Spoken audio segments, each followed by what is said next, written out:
خلق الموت والحیات لیبلوکم ایکم احسن عملا، کہ اللہ نے موت اور حیات کو اس لیے یہ سلسلہ جاری فرمایا تاکہ اللہ دیکھے کہ تم میں سے نیک اعمال کون کرتا ہے۔ لیکن آج ہم بے حسی کی زندگی گزار رہے ہیں، غفلت کی زندگی گزار رہے ہیں۔ حضرات صحابہ کرام کو فکر ہوتا تھا اپنے ایمان کا، اس لیے پوچھتے تھے اللہ کے نبی صلی اللہ علیہ وسلم کو، آپ صلی اللہ علیہ وسلم کو پوچھتے تھے کہ ایمان کی علامت کیا ہے، کہ ہم یوں تو ایمان والے ہیں، ایمان والے ہیں، تو ایمان کی علامت کیا ہے؟ ایک صحابی نے اللہ کے رسول صلی اللہ علیہ وسلم سے پوچھا، من ایمان یا رسول اللہ، اللہ کے رسول صلی اللہ علیہ وسلم ایمان کیا ہے، ایمان کی علامت کیا ہے؟ کیف اعرف انی مومن، مجھے کیسے پتا چلے گا کہ میں مومن ہوں، میرا ایمان صحیح ہے؟ یہ صحابی نے پوچھا، فکر تھی اس بات کی کہ بھائی میں مومن تو ہوں، میں دعویٰ کرتا ہوں، آیا میں معیار پر اترتا بھی نہیں ہوں کہ یا نہیں ہوں؟ تو پوچھا کہ من ایمان، کہ ما علامت الایمان، ایمان کی علامت کیا ہے؟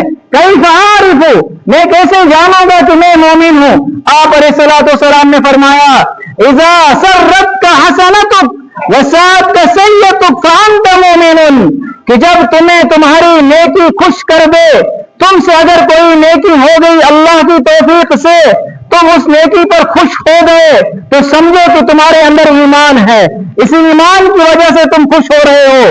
وَإِذَا سَأَتْكَ سَيِّئَةٌ فَأَنْتَ مُؤْمِنٌ، اور اگر تم سے کوئی گناہ صادر ہو جائے تو تم کو جو ہے تکلیف ہو جائے اور تم کو برا لگے اور تم بے چین ہو جاؤ کہ یہ گناہ مجھ سے ہوا کیوں، اگر ایسی کیفیت تمہارے اندر پیدا ہو گئی تو سمجھو کہ تم ایمان والے ہو۔ ورنہ تو بعض ایسے ہیں کہ کبھی انسان کا کوئی عضو جو ہے ڈیڈ ہو جاتا ہے، بے حس ہو جاتا ہے، اس کو کانٹا چبھے تو کوئی پتہ ہی نہیں چلتا ہے کہ جب کوئی عضو جو ہے بے حس ہو جاتا ہے، ڈیڈ ہو جاتا ہے، اسی طرح سے ہمارا حال بھی ہے۔ اللہ حفاظت فرمائے، ہم ڈیڈ ہو گئے ہیں، ہمیں تو ہماری نیکی خوش نہیں کرتی، ہمیں ہمارا گناہ غمگین نہیں کرتا، ہم کوئی گناہ ہو جائے ہم بے چین نہیں ہوتے ہیں۔ اس کا مطلب کہ ایمان کے اندر کمزوری ہے۔ ایمان کے اندر کیا ہے؟ کمزوری ہے۔ تو ایمان کی علامت اللہ کے نبی صلی اللہ علیہ وسلم نے کیا فرمائی؟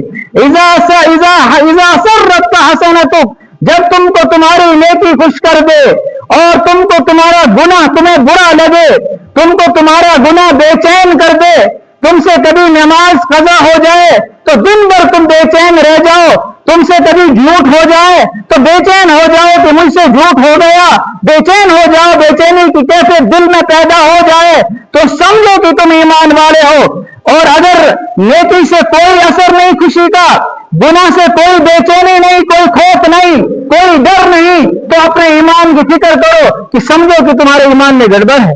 اسی وجہ سے تو تم کو تمہاری نیکی خوش نہیں کر رہی ہے اور تمہارے گناہ سے تم پر کوئی اثر نہیں ہو رہا ہے، پتہ چلا کہ ایمان کے اندر کمزوری۔ اور اسی کو اللہ کے نبی صلی اللہ علیہ وسلم نے فرمایا، مثل الذی یذکر ربہ والذی لا یذکر کمثل حی ومیت، کہ جو اپنے رب کو یاد کرتا ہے، جو اپنے رب کی اطاعت کرتا ہے، اپنے رب کی فرما برداری کرتا ہے، اس کی مثال ایک زندہ انسان کی سی ہے۔ ایک زندہ انسان کو احساس ہوتا اپنی دینداری کا احساس ہے کہ بھائی میں ایمان والا ہوں، مجھے نیک اعمال کرنے ہیں، مجھے برے اعمال سے رکنا ہے، ایک احساس ہوتا ہے اپنے دینداری کا۔ اور جو اللہ کا ذکر نہیں کرتا، اللہ کی اطاعت نہیں کرتا، وہ ایک مردہ انسان کی طرح سے ہے۔ آپ مردہ انسان کو کچھ چباؤ، کچھ بھی کرو تو اس کو کوئی احساس نہیں، کوئی شعور نہیں۔ تو ہمیں مردہ نہیں بننا ہے کہ ہم سے نیکی ہو جائے تو بھی کوئی پرواہ نہیں، گناہ ہو جائے تو بھی کوئی پرواہ نہیں۔ اللہ ایسی زندگی سے ہم سب کی حفاظت فرمائے کہ گناہ ہو جائے تو کوئی پرواہ نہیں۔ اگر ایسی غفلت کی زندگی گزار رہے ہیں تو دوستو یہ بہت بڑی خطرناک زندگی ہے، یہ بڑی خطرناک زندگی ہے۔ ایسی زندگی کا کوئی فائدہ نہیں ہے۔ ایسی زندگی جانور بھی گزار رہا ہے، اس کو کوئی پرواہ نہیں ہے، وہ کدھر سے کھا رہا ہے، کہاں سے کھا رہا ہے، کس کا کھا رہا ہے، کوئی کوئی پرواہ نہیں. اگر ایسی زندگی انسان کی بلکہ اس سے بڑھ کر ایمان والے کی بن جائے تو ایک ایسی زندگی ہے.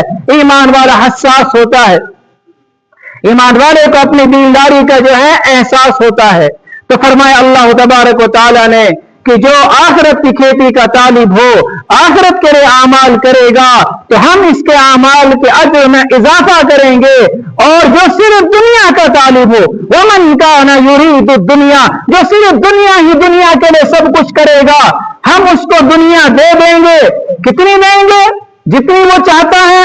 آج دنیا تھوڑی کوئی بھی نہیں چاہتا ہے, دنیا تھوڑی کوئی نہیں چاہتا, مال تھوڑا کوئی نہیں چاہتا, دنیا بہت چاہتا ہے, لیکن دنیا ملتی اتنی ہی ہے جتنا اللہ دینا چاہتے ہیں.